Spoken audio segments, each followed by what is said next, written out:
Hello friend, myself Sonali Amol Devda, Ahilyadevi Kanya Vidyalaya Bhusawal. Nutrition in Living Organisms, Standard 7, General Science. In previous lecture, we have studied the photosynthesis, the process of photosynthesis, and in this lecture, we are studying the fixation of nitrogen. So let's start. Nitrogen fixation. What is meant by nitrogen fixation? Nitrogen fixation म्हणजे काय, ज्याला आपण मराठीमध्ये म्हणतो की नायट्रोजनचं स्थिरीकरण. मग नायट्रोजनचं स्थिरीकरण म्हणजे काय? Plants produce carbohydrates by the process of photosynthesis. आपण मागच्याच लेक्चरमध्ये फोटोसिंथेसिसची प्रक्रिया समजून घेतली. तर त्यामध्ये आपण पाहिलं की प्लांट्स काय करत असतात, तर कार्बोहायड्रेट्स म्हणजे कर्बोदकांची निर्मिती करत असतात. Gaseous nitrogen is present in air. तुम्हाला सगळ्यांना माहिती की हवेचे जे वेगवेगळे घटक आहेत त्यामध्ये सगळ्यात जास्त प्रमाणामध्ये नायट्रोजन हा असतो, हा वायू रूपामध्ये असतो. But plants can not take up gaseous nitrogen. It is therefore converted into nitrogen compounds. This is known as nitrogen fixation. की जरी एवढ्या मोठ्या प्रमाणामध्ये नायट्रोजन जरी असलं तरी प्लांट जे असतात म्हणजे वनस्पती ज्या असतात ते जसंच्या तसं घेऊ शकत नाही. तर त्या जे नायट्रोजन आहे त्या नायट्रोजनचं जेव्हा कंपाऊंड फॉर्ममध्ये जेव्हा रूपांतर होईल म्हणजे नायट्रोजनचं जेव्हा संयुगामध्ये रूपांतर होईल तेव्हाच ते प्लांट्सला घेता येतं. आणि ही जी प्रक्रिया आहे या प्रक्रियेला नायट्रोजन फिक्सेशन असं म्हणतात. मग आता आपण पुढे समजून घेऊया की काय आहे nitrogen fixation. There are two types: biological fixation of nitrogen and atmospheric fixation of nitrogen. म्हणजे ज्याला आपण बायोलॉजिकल म्हणजे जैविक फिक्सेशन असं त्याला म्हटलं जातं आणि ॲटमॉस्फेरिक म्हणजे वातावरणीय. की अशा दोघं पद्धतीने हे नायट्रोजनचं फिक्सेशन होत असतं. मग ह्या दोघी पद्धती काय, तर एक एक पद्धत आधी आपण समजून घेऊया. मग पहिली पद्धत आपण पाहूया ती म्हणजे बायोलॉजिकल फिक्सेशन, ज्याला आपण जैविक स्थिरीकरण असं म्हणतो. Biological fixation. When nitrogen fixation is done by the microbes present in the soil, then it is known as biological nitrogen fixation. याचा अर्थ असा की जे बायोलॉजिकल फिक्सेशन म्हणजे काय, तर ज्या मातीमध्ये जे जीव मायक्रोब्स म्हणजे जे सूक्ष्मजीव असतात त्या सूक्ष्मजीवांच्या मार्फत जेव्हा हवेतला जो नायट्रोजन असतो त्याचं संयुगामध्ये जेव्हा रूपांतर घडून आणलं जातं, ही जी प्रक्रिया आहे त्या प्रक्रियेला बायोलॉजिकल फिक्सेशन असं म्हणतात. इथे तुम्हाला दाखवलंच आहे पहा की हा हवेमधला नायट्रोजन, एन इंडिकेट नायट्रोजन, की हा हवेमधला नायट्रोजन आहे आणि ह्या नायट्रोजनचं इथे मुळाच्या जवळ जेव्हा जे सूक्ष्मजीव असतात ते सूक्ष्मजीव संयुगामध्ये रूपांतर घडून आणतात आणि मग मुळाच्या द्वारे नंतर वनस्पती आपल्या स्वतःच्या वाढीसाठी नायट्रोजनचा उपयोग करून घेतात. ही जी पद्धत असते ह्या पद्धतीला बायोलॉजिकल फिक्सेशन असे म्हणतात. आता पुढे पाहूया. There are two species of microbes. आताच आपण पाहिलं की जे सूक्ष्मजीव असतात त्या सूक्ष्मजीवांच्या मार्फतच हे जैविक स्थिरीकरण घडून येत असतं. मग त्याच्यामधला पहिला जो घटक आहे तो म्हणजे रायझोबियम. इथे दाखवलंय पहा की हे जे तुम्हाला किडे दिसत आहेत हे कोणते आहे, तर रायझोबियम आहे. मग हे कुठे आढळून येतात, तर microbes are seen in the root nodules of leguminous plants. They absorb atmospheric nitrogen and convert it into its compound called nitrates. की हे जे इथे तुम्हाला अशा गाठीसारखा भाग दिसतोय मुळांवरती, तर या मुळांमध्ये ज्या गाठी असतात त्या गाठीमध्ये वाढणारा हा सजीव आहे आणि तो सजीव काय करतो, तर हवेमधलं जे नायट्रोजन आहे त्या नायट्रोजनचं इथे संयुगामध्ये रूपांतर घडवून आणतो आणि तो सजीव म्हणजे तो जो सूक्ष्मजीव आहे त्याला आपण रायझोबियम असं म्हणतो. तर असे दोन मायक्रोब्स असतात, एक रायझोबियम आणि दुसरा कोणता, तर तो दाखवते, तो म्हणजे ॲझोटोबॅक्टर. मग आता हा कुठे असतो, तर these microbes are present in soil. हा जो किडा आहे किंवा हा जो सूक्ष्मजीव आहे तो अशा पद्धतीने आपल्याला दिसतो आणि हा कुठे आढळून येतो, तर तो तुम्हाला साधारणतः जी माती असते त्या मातीमध्येच हा आपल्याला दिसून येतो. They also convert atmospheric nitrogen in nitrates. की हवेमधला जो नायट्रोजन आहे तो नायट्रोजनचं नायट्रेट्समध्ये रूपांतर घडून आणण्यासाठी हा ॲझिटोबॅक्टर नावाचा जो सूक्ष्मजीव आहे तो आपल्याला मदत करत असतो आणि ह्या दोघी सूक्ष्मजीव हे बायोलॉजिकलमध्ये येत असतात. मग आता आपण इथे बायोलॉजिकल फिक्सेशन पाहिलं.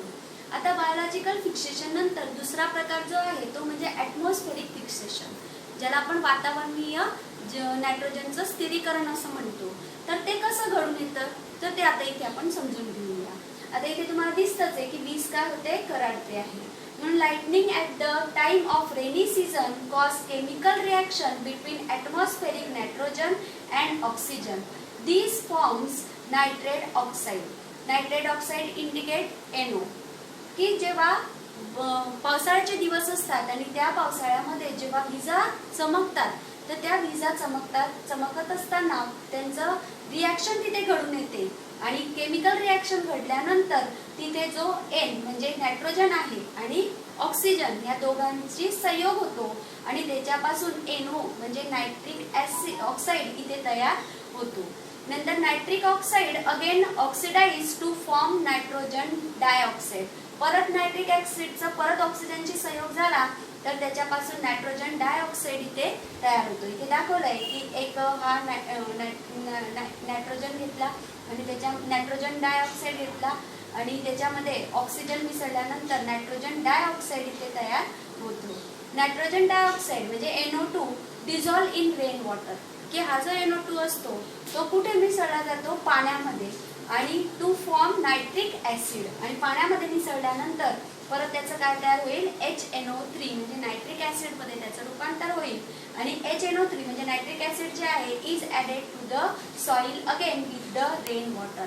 परत हे जे पाणी आहे परत हे कुठे वाहत जाऊन परत मातीत मिसळणार आहे आणि मातीमध्ये मिसळल्यानंतर मग नंतर परत तो जे नायट्रिक ॲसिड आहे, नायट्रिक ॲसिड जे आहे म्हणजे HNO3 परत ते कोणाला मिळत असतं, प्लांट आपल्या मुळाद्वारे परत घेत असतात. तर ही जी सगळी पद्धत आहे ही ॲटमॉस्फेरिक पद्धत आहे म्हणजे वातावरणीय फिक्सेशन याला म्हटलं जातं. आता पुढे आपण बोलूया. आपण जस्ट केमिकल म्हणजे रिॲक्शन त्यांची कशी होते ती समजून घेतली. आता आपण न्यूट्रिशनमध्ये सिम्बायोटिक न्यूट्रिशन पाहूया की सिम्बायोटिक न्यूट्रिशन काय आहे. मग याची definition, when 2 or more than 2 different type of plants live together to fulfill their needs such as nutrition, protection, support, etc. with each others to help them, it is known as a symbiotic nutrition. की ज्याला आपण काय म्हणतो, आता इथे तुम्ही जर कधी ही चित्र पाहिलं तर हे कशाचं चित्र आहे, लायकेनचं. म्हणजे लायकेन म्हणजे दगडफूल, ज्याला मराठीमध्ये आपण दगडफूल असं म्हणतो. आणि इथे तुम्हाला मागे त्याच्या काय दिसते आहे तर एखादी दुसरी वनस्पती दिसते आहे. मग जेव्हा 2 or more than 2 different types of plants की जेव्हा 2 किंवा 2पेक्षा अधिक झाडे हे एकमेकांच्या याच्यामध्ये राहत असतील, एकमेकांवरती राहत असतील, मग ते सपोर्ट असेल किंवा त्यांची जी काही गरज असेल, त्यांची सगळी जी गरज आहे ती पूर्ण फुलफिल होत असेल, मग त्यांचं पोषण असेल किंवा त्यांचं प्रोटेक्शन असेल म्हणजे रक्षण असेल किंवा सपोर्ट असेल, आधार असेल, ह्या ज्या पण त्यांच्या गरजा आहे त्या सगळ्या गरजा जर एकमेकांच्या मदतीने तिथे पूर्ण होत असेल तर असं जे पोषण असतं त्या पोषणाला सिम्बायोटिक न्यूट्रिशन असं म्हणतात. आणि दगडफूल याचं उदाहरण समजलं जातं. की ते दाखवलंय की हे जे दगडफूल आहे हे दगडफूल काय करत असतं तर ह्या वनस्पतीपासून एक आधार घेईल किंवा त्याच्याकडनं तुम्ही म्हटलं तर प्रोटेक्शन, असं बरेचसे वस्तू ते घेत असतं आणि स्वतःचं जे जीवनचक्र आहे ते सुरळीत करत असतं. तर दगडफूल हे कशात घेतलं जातं, सिम्बायोटिक न्यूट्रिशनमध्ये घेतलं जातं, हे लक्षात ठेवा. आता पुढचं न्यूट्रिशनचा आपण प्रकार पाहूया. त्याला म्हटलं जातं हेटेरोट्रॉफिक प्लांट्स. हेटेरोट्रॉफिक प्लांट्स आता काय आहे हे तर plants that do not content chlorophyll. हे सगळ्यात महत्त्वाचं आहे, लक्षात ठेवा की ज्या प्लांट्समध्ये क्लोरोफिल म्हणजे ज्याला आपण म्हणतो हरितलवके, की ज्या प्लांट्समध्ये हरितलवके नसतात अशा प्लांट्सला आपण हेटेरोट्रॉफिक प्लांट्स असं म्हणतो. म्हणजे की ज्याच्यामध्ये क्लोरोफिल नसेल. आता क्लोरोफिल नसेल तर आपल्याला माहिती आहे, आपण सुरुवातीलाच धड्याच्या आधीच आपण समजून घेतलं की ज्या जी जीवन प्रक्रिया आहे त्यांची किंवा जे अन्न तयार करायचं आहे, प्रकाश संश्लेषणाची जी क्रिया आहे त्या क्रियेमध्ये क्लोरोफिल हा सगळ्यात महत्त्वाचा घटक असतो. आणि तोच जर कधी नसेल म्हणजे हरितद्रव्य जर कधी नसेल तर वनस्पती आपलं स्वतःचं अन्न स्वतः तयार करू शकत नाही. मग अशा ज्या सगळ्या वनस्पती आहेत ते ह्या वर्गामध्ये येत असतात. They grow on or in the other plant body of obtaining food. मग ह्या एक तर दुसऱ्या झाडाच्या वरती किंवा दुसऱ्या झाडाच्या आत त्यांच्या बॉडीवरती ते काय करत असतात, त्यांचं जीवन वाढत असतं आणि दे आर इन्सेक्टिव्हरस, सॅप्रोफायटिक और पॅरासायटिक असे त्याचे 3 प्रकार पडतात. इथे तुम्हाला डायग्रामने समजवलेच आहे की हेटरोट्रॉपिक प्लांट्सचे 3 भाग पडले. कोणकोणते? इन्सेक्टिव्हरस, त्याच्यानंतर सॅप्रोफायटिक आणि पॅरासायटिक असे 3 प्रकार जे आहे त्या 3 ज्या वनस्पती आहे या 3 वनस्पतींमध्ये क्लोरोफिल राहत नाही म्हणजे हरितद्रव्य राहत नाही, म्हणून त्या स्वतःचं अन्न स्वतः तयार करू शकत नाही, म्हणून ह्या वर्गामध्ये त्यांचा समावेश होतो. मग आता आपण एकेकाची माहिती पाहूया, कसं ते करतात तर ते पाहूया. सगळ्यात आधी आपण पाहूया पॅरासायटिक प्लांट्स. त्या पॅरासायटिक प्लांट्स काय आहेत तर पहा. The plants that grow on the body of other plants to obtain food are called parasitic plants. याचं उदाहरण इथे दाखवलंय जसं कस्कुटा अँड लॉरॅन्थस. की कस्कुटा ही ते तुम्हाला दिसते की एक मागे दुसरं झाड आहे आणि त्याच्यावरती हे जे पिवळं तुम्हाला झाड दिसतं आहे तर ते म्हणजे कस्कुटा. तर ते जे झाड आहे ते दुसऱ्या झाडाच्या बॉडीवरती वाढतं आहे. त्याच्याजवळ स्वतःचं हरितद्रव्य नाही म्हणून तो स्वतःचं अन्न तयार करू शकत नाही. तर ह्या दुसरी जे वनस्पती त्याने तयार केलेलं जे अन्न आहे ते काय करतं, स्वतः वापरत असतं, म्हणून याला पॅरासायटिक प्लांट्स असं म्हटलं जातं. इथे तसंच लॉरेन्थस म्हणजे जे आपण ज्याला पाणबुळ असं म्हणतो तर ती पण तशीच वनस्पती आहे की ती पण दुसऱ्याच्याच याच्यावरती वाढत असते. तर या दोघी वनस्पती याचं उदाहरण म्हणून समजायचं आणि दोघांना पॅरासायटिक प्लांट्स मध्ये घ्यायचं. पुढे इन्सेक्टिव्हरस प्लांट्स. आता इन्सेक्टिव्हरस प्लांट्स काय? इन्सेक्ट म्हणजे काय? कीटक.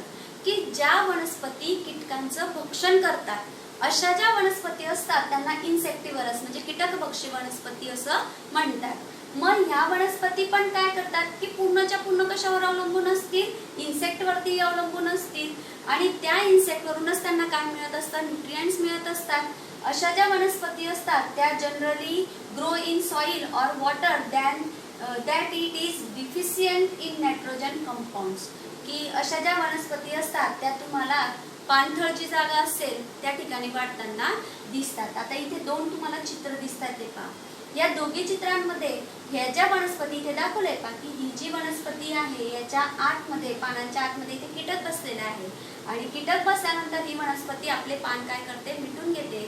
त्याच्यामुळे ह्या कीटकाला पुन्हा बाहेर पडता येत नाही.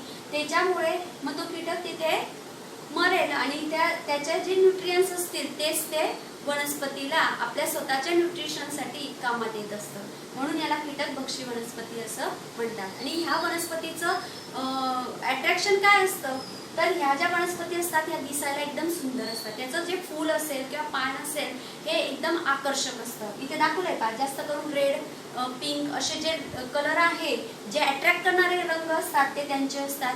परत त्याच्या याच्यावरती केसासारखा भाग असतो आणि इथे एक चिकट पदार्थ त्यांच्या याच्यावरती बॉडीवरती असतो. त्याच्यामुळे इथे जेव्हा कीटक बसले तर कीटक बसल्यानंतर तो जो चिकट पदार्थ असतो त्याच्यामुळे त्या कीटकाला परत पुन्हा बाहेर जाता येत नाही आणि मग नंतर तेच ते वनस्पतीचं काय होईल? अन्न म्हणून कामात येतं. तर हे ड्रॉसेरा बर्मनी नावाचं फूल आहे आणि हे पण कीटकभक्षी म्हणून ओळखलं जातं. इन्सेक्टिव्हरस प्लांट मध्ये या दोघी प्लांटचा उपयोग होतो. आता पुढे आपण पाहू सॅप्रोफायटिक प्लांट्स. की सॅप्रोफायटिक प्लांट्स काय आहेत ते पाहूया. The plants which obtain the food from dead and declining bodies of other organism are called saprophytic plant. की अशा वनस्पती ते तुम्हाला दिसतंय पहा, अशा वनस्पती की ज्या एखादी प्राणी मेला आहे किंवा एखादी वनस्पती मेली आहे त्या वनस्पतींच्या शरीरावरती जेव्हा डेड और डिकेइंग बॉडीज म्हणजे कुजलेल्या अशा वनस्पतींच्या शरीरावरती जेव्हा दुसऱ्या वनस्पती वाढतात त्यांना म्हटलं जातं सॅप्रोफायटिक प्लांट्स. मग याच्यामध्ये उदाहरण म्हणून mushroom, east, various type of फंगाय. की ज्या वेगवेगळ्या बुरशीचे जे प्रकार आहेत ते, किंवा मशरूम असेल, ईस्ट असेल, या सगळ्यांचा समावेश या गटामध्ये होतो. Some are disease causing while some have medicinal properties. काही काही असे आहे की ज्याच्यामुळे आपल्याला डिसीज म्हणजे रोगाची उत्पत्ती होते, आणि काही असं आहे की ज्याच्यामध्ये तुम्हाला मेडिकल प्रॉपर्टी म्हणून म्हणजे औषधी गुणधर्म म्हणून त्या वनस्पतींचा वापर करताना आपल्याला दिसून येतो. Yeast and mushroom are for making food. तुम्हाला सगळ्यांना माहिती की आपल्या घरामध्ये जे ब्रेड आपण वापरतो, तर ब्रेड बनवण्यासाठी जेव्हा किण्वन क्रिया करावी लागते, तर ती किण्वन क्रिया करण्यासाठी त्याच्यामध्ये काय वापरलं जातं? ईस्ट. ईस्ट ही एक वनस्पतीचा प्रकार आहे, आणि ही जी वनस्पती आहे ती जेव्हा त्याच्यामध्ये असेल तरच ब्रेड तयार होतो, अन्यथा होत नाही. आणि मशरूम जे आहे, इथे दाखवलंच आहे मशरूम तुम्हाला, की मशरूम जे आहे त्या मशरूमचं भाजी म्हणून सुद्धा बऱ्याच ठिकाणी वापर केला जातो. म्हणून फूड म्हणून ईस्ट आणि जे मशरूम आहे ते वापरलं जातं. पुढे आता आपण इथे सगळ्या प्रकारचे न्यूट्रिशन समजून घेतले की कोणत्या वनस्पतीमध्ये काय न्यूट्रिशन असतं. आता हा जो तक्ता आहे तो आपल्या पुस्तकामध्ये दिलेलाच आहे, आणि त्या तक्त्यावरून आपल्याला हे पाहायचं आहे की कोणकोणते न्यूट्रिएंट्स आहे, म्हणजे पोषक द्रव्य कोणकोणते आहे, त्याचं फंक्शन काय, कार्य काय आहे, आणि जर त्यांची कमतरता निर्माण झाली म्हणजे डेफिशियन्सी जर निर्माण झाली तर त्याचा काय परिणाम त्या वनस्पतीवर होतो, तो आता इथे आपल्याला ह्या चार्टवरून समजून घ्यायचा आहे. मग सगळ्यात आधी आपण पाहूया नायट्रोजन. नायट्रोजन काय करतं, त्याचं फंक्शन काय, तर important component of proteins, chlorophyll and chloroplast. की तुम्हाला माहिती आहे की जो नायट्रोजन आहे तो नायट्रोजन सगळ्यात महत्त्वाचा घटक आहे. जर तुम्हाला प्रोटीन तयार करायचे, क्लोरोफिल तयार करायचे, म्हणजे वनस्पतींना सगळ्यात महत्त्वाचा घटक म्हणजे नायट्रोजन. आणि ते जर कधी नसेल तर काय होईल, तर retarded stern growth, yellowing of leaves. तुम्हाला दिसेल की जे झाड आहे त्याची एकदम वाढ कमी झालेली, खुंटलेली दिसेल, आणि त्याचे जे पानं आहे ते पानं तुम्हाला कशी दिसतील, पिवळ्या रंगाची पडलेली दिसतील. मग ज्या वनस्पतींची पानं तुम्हाला पिवळी झालेली दिसेल तर समजून जायचं की त्या वनस्पतींना नायट्रोजन मिळालेलं नाही, त्याच्यामध्ये डेफिशियन्सी आहे, हे त्याच्यावरून आपल्या लक्षात येतं. त्यानंतर फॉस्फरस. फॉस्फरसचं कार्य काय, तर conversion of light energy into a chemical energy. Photosynthesis प्रक्रियेमध्ये लाईट एनर्जीचं रूपांतर केमिकल एनर्जी मध्ये घडून येत असतं, आणि त्याच्यासाठी फॉस्फरस हा महत्त्वाचा घटक न्यूट्रिएंट्स वापरला जातो.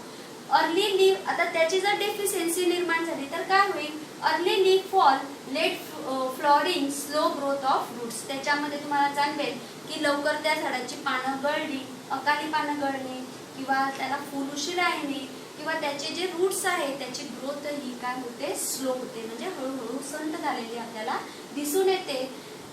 नंतर पोटॅशियम. पोटॅशियमचं कार्य काय, तर नेसेसरी फॉर मेटाबॉलिक ऍक्टिव्हिटीज. ज्या मेटाबॉलिक ऍक्टिव्हिटीज आहे म्हणजे चयापचयाच्या ज्या क्रिया आहे तर त्या घडून आणण्यासाठी पोटॅशियमची आवश्यकता असते. तुम्हाला आपण सुरुवातीलाच पाहिलं की वनस्पतींमध्ये जसं आपल्यामध्ये उत्सर्जन संस्था वेगळी आहे, चयापचय घडून आणणे, पचन संस्था वेगळी आहे, उत्सर्जन संस्था वेगळी आहे, परंतु वनस्पतींमध्ये अशी संस्था वेगळी नाही. मग त्याच्यासाठी पोटॅशियम हे चयापचयाचं कार्य करत असतं, आणि ते जर कधी नसेल तर तुम्हाला त्या झाडाचं जे स्टेम आहे ते वीक झालेलं दिसेल. त्यानंतर wilting of leaves, failure to produce carbohydrates. ते कार्बोहायड्रेट्स निर्माण करू शकणार नाही, त्याच्यामध्ये डेफिशियन्सी होईल. नंतर मॅग्नेशियम. मॅग्नेशियम काय करेल, तर प्रोडक्शन ऑफ क्लोरोफिल. क्लोरोफिलचं प्रोडक्शन करण्यासाठी मॅग्नेशियमची आवश्यकता असते, आणि त्याची जर डेफिशियन्सी असेल तर slow retarded growth, yellowing of leaves, की त्याची पण पानं तुम्हाला पिवळी झालेली दिसेल, त्याची ग्रोथ जी आहे ती स्लो होताना तुम्हाला दिसेल. आयर्न. हे जर कधी असेल तर प्रोडक्शन ऑफ क्लोरोफिल, हे पण क्लोरोफिल निर्माण करण्यासाठी कार्य करत असतं, आणि याची जर डेफिशियन्सी असेल तर येलोइंग ऑफ लीव्स, की पानं पिवळी झालेली तुम्हाला दिसून येतील. नंतर मॅग्नीज. मॅग्नीजचं कार्य काय, तर production of main plant hormones, की त्यांचे जे मेन प्लांट आहे त्याचं हार्मोन्स ते निर्माण करण्याचं कार्य मॅग्नीज करत असतं. त्यानंतर त्याचं जर डेफिशियन्सी असेल तर रिटार्डेड ग्रोथ, स्पॉटेड लीव्स, पानांवरती डाग पडणे किंवा त्याची जी वाढ आहे ती खुंटणे हे याच्यामुळे आपल्याला घडून येत असतात. नंतर झिंक जे आहे म्हणजे न्यूट्रियन्स मध्ये जर झिंक असेल तर त्याचं कार्य काय, तर production of hormones and other intermediates, की प्रोडक्शन त्यांचे हॉर्मोन्स निर्माण करण्याचं कार्य ते करत असतं. आणि त्याची जर डेफिशियन्सी झाली तर काय दिसून येईल, तर retarded growth, yellowing of leaves, पानं पिवळी होणे किंवा त्याची वाढ खुंटणे हे सगळं आपल्याला झिंकच्या याच्यामुळे, झिंकची जर कधी डेफिशियन्सी झाली तर ती घडून येते असेल. जसं आपल्या शरीरावर होत असतं विद्यार्थी मैत्रिणींनो, की आपल्या शरीरामध्ये एखादी न्यूट्रियन्स कमी झाला तर आपल्या शरीरामध्ये लगेच त्याचा इफेक्ट आपल्याला जाणवतो. आपली वाढ म्हणा किंवा आपले जे पण काही आहे त्याच्यावरती आपला इफेक्ट जाणवतो. तसंच वनस्पतींचं सुद्धा असतं की त्यांच्यामध्ये पण जर कधी एखादी पोषक घटक कमी झाला तर लगेच त्याचा इफेक्ट त्यांच्या बॉडीवरती म्हणजे त्यांच्या शरीरावरती आपल्याला जाणून येतो. तर अशा पद्धतीने आपण हे सगळं समजून घेतलं. मग आजचा होमवर्क काय, तर तो आता आपण पाहूया. मग आता आज तुम्हाला काय होमवर्क करायचं आहे, तर जे तुमचं टेक्स्टबुक आहे त्या टेक्स्टबुकचं जे 33 पेज नंबर आहे त्याच्यावरती जी एक्सरसाइज दिलेली आहे त्याच्यामधलं question number 2 match the pairs हे तुम्हाला सोडवायचं आहे. नंतर क्वेश्चन नंबर 3 मधलं ABC हे जे तिघी प्रश्न आहे त्यांची उत्तरं पण तुम्हाला तुमच्या वहीमध्ये लिहून घ्यायची आहे. धन्यवाद.